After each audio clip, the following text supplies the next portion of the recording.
Our next speaker is Nikolay. He's Hello. the sales director of Ontotext, and I know that he will talk about industries and how industry standards can be used and how graph technologies fit with this. So over to you. Thank you very much. Thank you. Hello, everybody. My name is Nikolay. I lead the industrial sector here at Ontotext. So a little bit about Ontotext.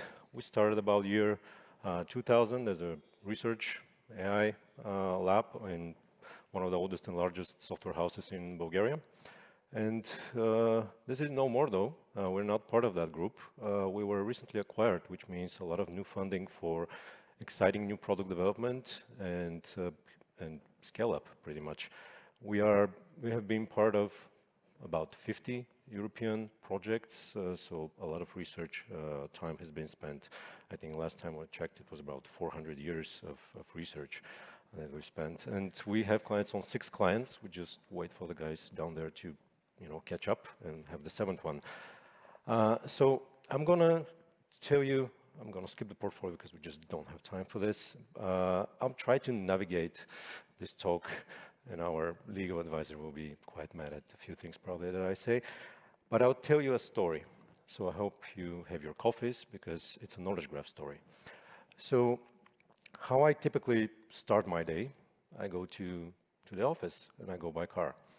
And these days, modern cars are quite intelligent.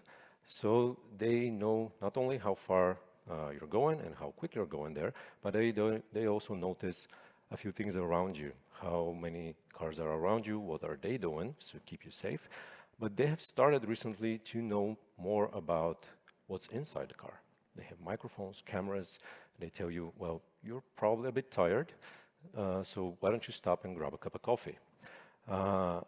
This is done through knowledge graphs, actually. So they have these projects that do behavior analysis on drivers and analysis on the situation on the road through knowledge graphs. But this is not the only thing they use knowledge graphs for in the automotive industry. So product range specification, like product catalogs, all the different ways of combining components to build a car is a huge topic there. Enterprise data management, of course, supply chain monitoring, manufacturing processes, risk analysis, safety, all of those areas in the automotive industry are currently being implemented in some companies through knowledge graphs. So the talk here is talking about the interoperability between different industries and how knowledge graphs can bridge the gaps between different industries. So this is just one example for this one particular industry, but this is not the only industry in the world. So I have a few examples about how knowledge graphs are particularly used, but I think use cases, they vary dramatically. These are very niche. So cable configuration maybe is just a very niche one. You have hundreds of different materials for cables, 100 different types of cables, connectors, jacks. You can easily create a cable configuration with knowledge graph constraints and constraint solver based on knowledge graphs to build your cables with much ease than you typically would in a typical system.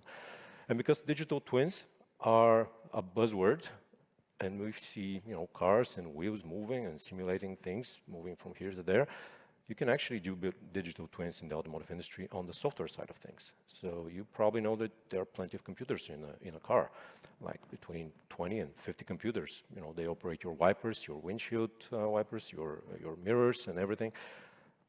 You can model this with knowledge graphs, with an ontology, what depends on what different version they carry, because they are relying on each other and need to be in sync to operate as requested.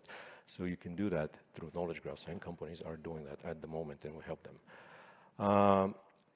So how is this crossing to other industries? Obviously, manufacturing, obviously Industry 4.0, smart cities for managing traffic, building automation for the factories that build things, that build the cars, electricity, logistics, like using those vehicles to do some business, retail, selling them. All of those industries have knowledge graphs, and they can, operate together through integration. So what happens? I drive in my car, it tells me I'm a bit sleepy. I stop by to get a cup of coffee, and I, take my loyalty card and swipe it somewhere to have a digital stamp that I ordered just this one particular piece of coffee that I like. But in retail, knowledge graphs have been used for a lot of other things. Product catalogs, search engines, recommendation systems. And Andreas already talked quite a bit about that, so I'm not going to go deep into this. But knowledge graphs can enable you to do very complex and very valuable, from client perspective, recommender system that actually give you something meaningful that you might actually like. Also in the retail, of course, loyalty programs, enterprise data management is a big thing. And computer vision. You walk through the aisles, some cameras are, checking out what are you looking at. Maybe some flash discounts can help you, move a product. I think a few examples. One of the largest UK retailers using GraphDB for recommender systems. One of the largest one in Japan is also using GraphDB or Triple Store for cognitive search. A top Swedish retailer is doing product catalogs with GraphDB. And how is this linking to other industries? Obviously, building automation, your storages, your stores need to be can be integrated with your other systems, and electricity and supply chain management, obviously, and logistics, all interconnected with knowledge graphs to the retail industry. All right, so grabbing my coffee, back in my car, driving to the office. I drive through a few tunnels, a few bridges, and then a large tunnel at the end. Well, not this one, but I echo, this is architecture, engineering, construction, operation. A lot of knowledge graph work has been done in this industry, so you probably are aware of some of the things that they do. You have obviously for example, AutoCAD, you have your walls and elevator box right there, and then some system right there, which is just a drawing. So IFC files, store this information and are read by different tools. But IFC-OW extends on that, and you can actually link valuable information to those plans. So what is exactly this elevator? How fast it's moving, how much energy it needs, what the capacity it is. So you pick from a knowledge graph linking to this, and then you can add layers of complexity. And this brings something that is very helpful for all the different aspects of operating a construction process. It helps with regulation compliance. People are doing that through knowledge graph, with planning, with maintenance, with operating the whole thing. And then a few examples. A lot of organizations are utilizing RDF, semantic models with their tooling. There's W3C backing on this, and then digital building logbooks. This is something that it's a passport of your building. Start from planning, the land itself, that this building sits on, then all the materials, the construction, from planning, building, operating to decommissioning the building, and everything logged in a digital logbook. Drone inspections for bridges or for infrastructure done in Switzerland, road maintenance in Norway. It's actually a good use case. So this is linking to, obviously, electricity, water, building automation systems, smart cities, through knowledge graph of those particular industries. Then I get to the office, and we have the fortune to have a smart building back in Sofia, which smart buildings rely on knowledge graphs a lot these days.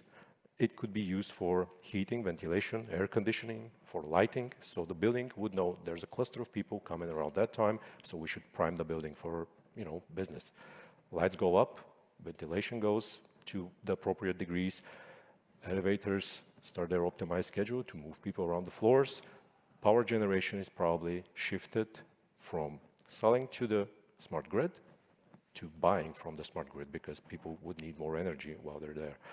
Security systems operate with knowledge graphs, and we've seen that in a few occasions with our business. Fire safety, waste management. This is all topics that are interesting in the building management domain. Brick schema is an easy way to start. So brick schema is an ontology that you can start to layer upon to model all the different components that you have in your smart building. So you have a lot of sensors, you have controllers, you have different equipment that should be managed. And we have two excellent examples of people using brick schema with GraphDB. Johnson Controls and Schneider Electric, two of the leading building automation providers, embed GraphDB to use brick schema to leverage the semantic technologies for serving those goals.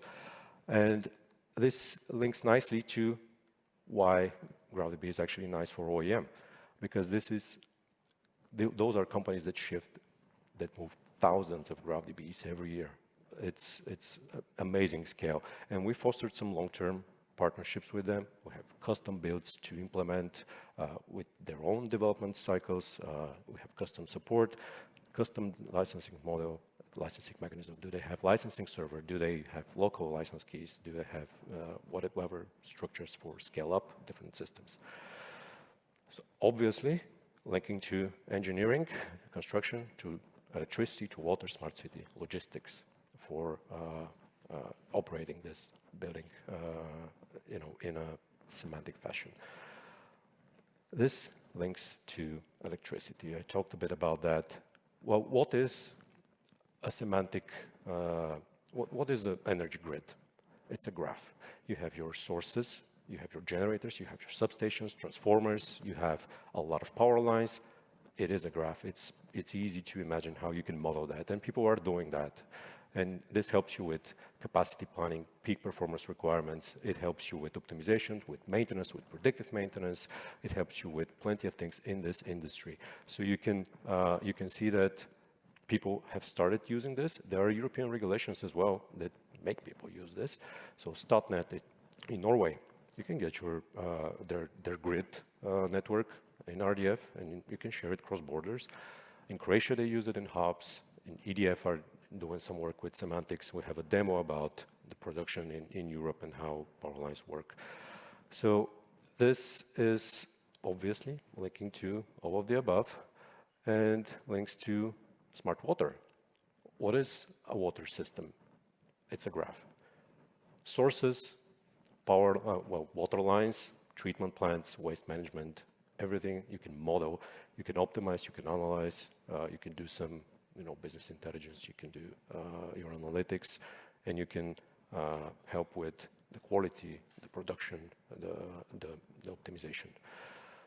We've seen some work in Canada, plenty of academic work. It's a bit slower than electricity, but it's going to get there as well. It links to electricity, to BMS, to ECHO, to smart city. And then, all of the above, plus air quality control, managing events, managing security, managing healthcare, like where people are getting sick more. Do you need another hospital here and there? What is the pollution level? We have an amazing app in Sofia that will give us, different neighborhoods have different level of pollution, so you probably want to move to, the good ones. Smart cities, a lot of initiatives around the world, a lot of academic work, a lot of actual work, a lot of implementations. Vienna, they have plenty of smart city capabilities. Sofia as well. Singapore, New York, all over the place. It's getting like a must for big cities. What is missing? A city, the living heart of this city is, the movement that happens in the city. So logistics. Logistics, plenty of use cases for knowledge graphs. So you might think that it's simple as moving something from point A to point B. That's the case as well, but you want to track all that. You want to manage your fleet in the logistics space. So asset management, maintenance, precise tracking. But this is only half the story, because actually logistics is part of supply chains. It's important for supply chains. And there's a lot of semantic work done there. So a lot of standardization, which means that it's somewhat simpler to do semantization. GS1, the organization that pushes a lot of those standards, so they have their digital link, which is like a unique identifier for all the different packages. They have the GS1 vocabulary, which means that you can categorize different packages. And then EPSIS. EPSIS is the events around the supply chain. So what, when, where, how, why. Is the vaccines shipped and not vibrated too much in transit, and were kept in the appropriate temperatures so that they're still good when they leave the destination, when they get there? It fosters interoperability, it fosters transparency. It's enabled by IoT because you have tons of sensors about everything there, and this helps move on these different steps and gives you transparency. This would be a typical cycle: move, crate, container, ship, again container, truck, crate, product. You can track everything with the power of IoT and semantics and knowledge graphs. We've done plenty of work there. We helped with the EPSIS standardization, semantic aspect of it. We did plenty of best practices, recommendations, work on the ontology. We implemented a lot of this work in the Horizon 2020 project as well. There's plenty of large logistic companies that are interested in this and are researching or utilizing a few bits and pieces. And they're working towards using a lot of it. Maritime administration as well are very interested in this. So this obviously links to retail, where knowledge graphs can be, open data can move here and there. Manufacturing, smart cities, engineering. What's next? Well, manufacturing, Industry 4.0. This is, it was the biggest buzzword, now probably digital twins, which is somewhat similar. Data integration, modernization, interoperability, open data, open standards. It's a lot of work that's being done using knowledge graphs for asset management, process optimization, robots, factory floor optimization lines, and there's plenty of work there. Germany, especially, Eastern Europe would have a very big head start, but US is also quite impressed with this, and they're trying to take a lot of the things that have been developed in Europe. So plenty of standards, we can help.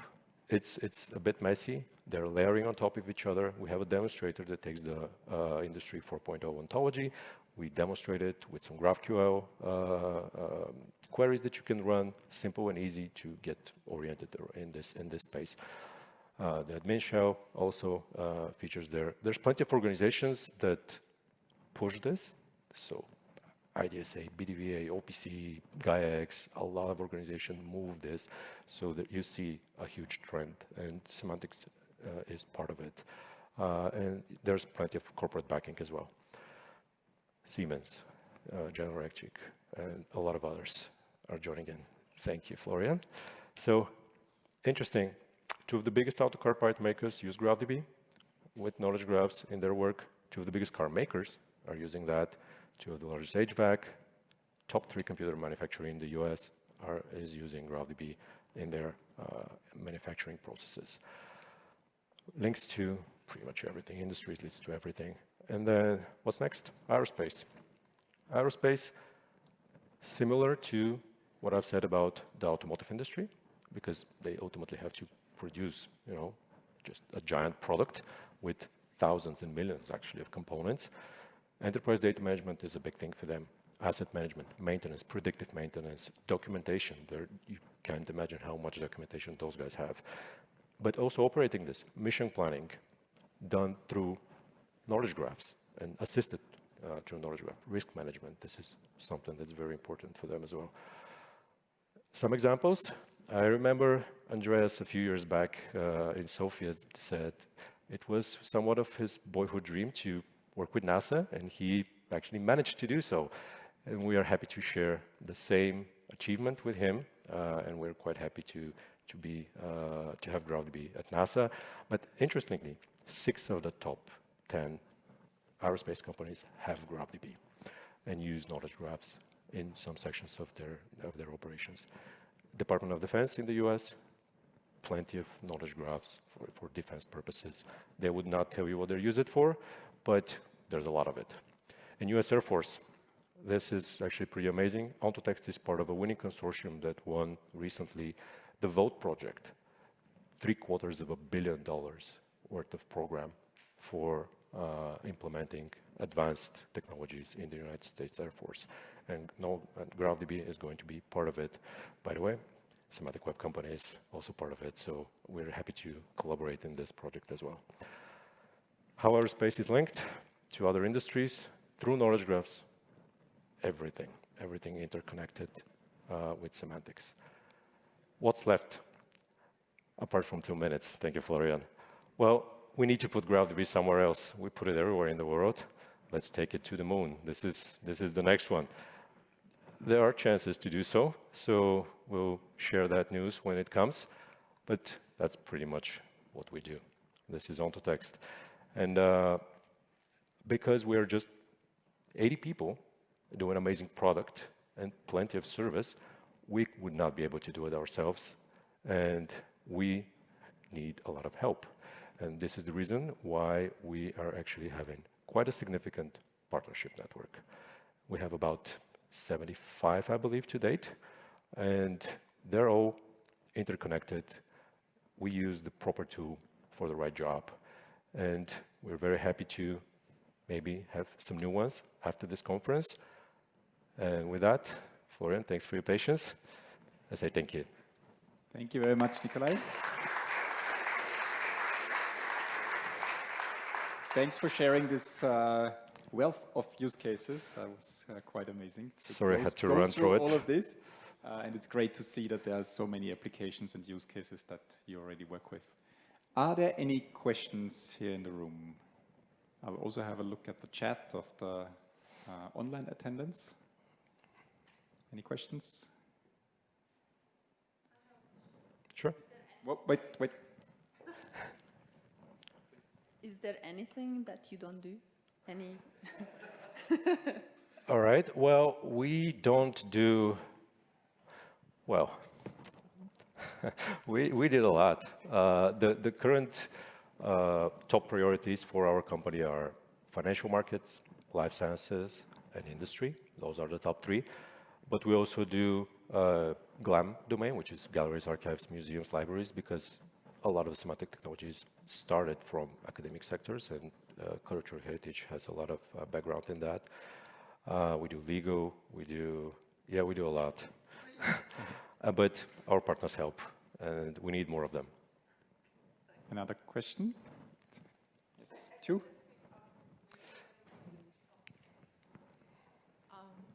Hi. Hello. Because, we basically cover pretty much every domain you could think of, which leaves the question in terms of maturity, like within those domains, to which extent is knowledge graph being used? Like, would you say which domains are a bit more advanced in terms of the use of knowledge graph, which are still just kind of starting? Yeah, from the industry, what we call the 13 industries that I went through, electricity is quite mature, and industry 4.0, manufacturing, they are using knowledge graph for plenty of things. Building, automation, and engineering is also very mature, and I think electricity, if I didn't say that already, those are the maybe 4 that are leading the way, but others are catching up and catching up quickly. Thank you. There's another question. Thank you for this very interesting overview of where knowledge graphs are used in the different industry. I am interested in, there were lots of services or parts from the public, like smart city capabilities, wastewater treatment, electricity, and so on. Which part of the world is currently focusing the most on developing this kind of capabilities? Is this equally distributed, or? No, it's not. I did mention that we have clients on 6 continents, so the 7th one is lacking dramatically. So actually, Eastern Europe is producing a lot of this tech. Ontotext is based there, but Western Europe is way ahead in terms of utilizing those services and implementing open standards. European Commission is helping plenty. The research projects that push this are moving the technology further and further and developing new use cases with corporate backing, industry partners in those projects. And this is probably the best place to be if you like to run such projects.